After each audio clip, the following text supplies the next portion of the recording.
A special thank you to each of our subscribers who make this channel possible. Here's today's story.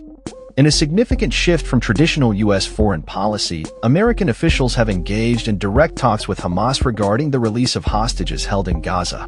This unprecedented move comes as the United States seeks to navigate the complex and often perilous landscape of Middle Eastern politics, particularly following the intense conflict that erupted after the October 7, 2023 attacks in Israel.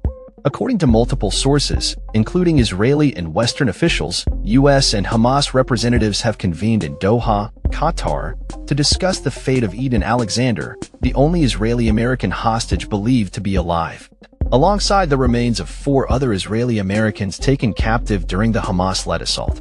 The talks mark a departure from the long-standing U.S. policy of avoiding direct negotiations with groups designated as terrorist organizations, a designation Hamas has held since 1997.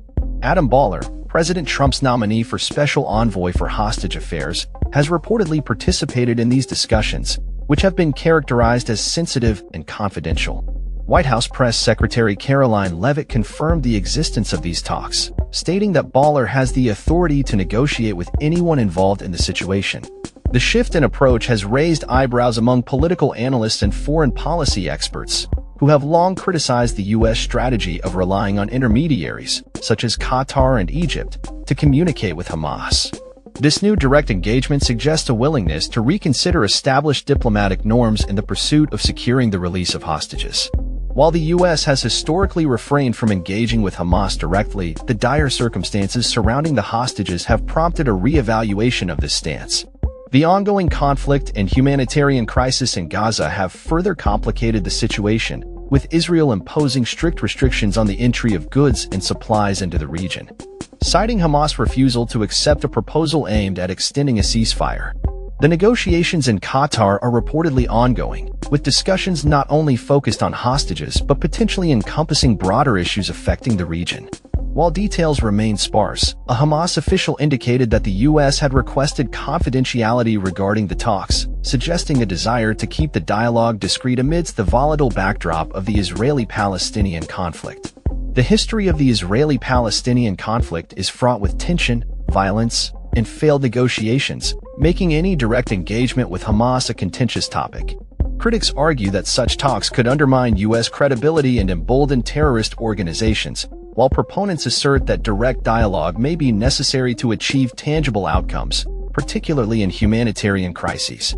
As the situation unfolds, the international community watches closely, aware that the implications of these talks could reverberate far beyond the immediate issue of hostages. With 59 individuals still believed to be held captive in Gaza, including 5 U.S. citizens, the stakes are undeniably high. The outcome of these negotiations could set a precedent for future U.S. engagement with groups previously deemed off-limits, fundamentally altering the landscape of Middle Eastern diplomacy.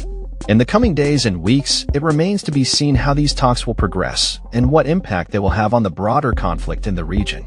As both sides navigate the complexities of negotiation, the hope for a peaceful resolution and the safe return of hostages hangs in the balance.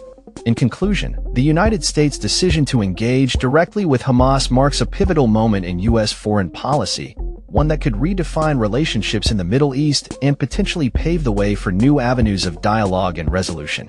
As the world watches, the outcome of these unprecedented discussions will be closely scrutinized, with implications that may shape the future of U.S. involvement in the region for years to come. That's all for this story.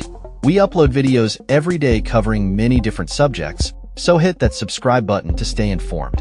Thanks for watching.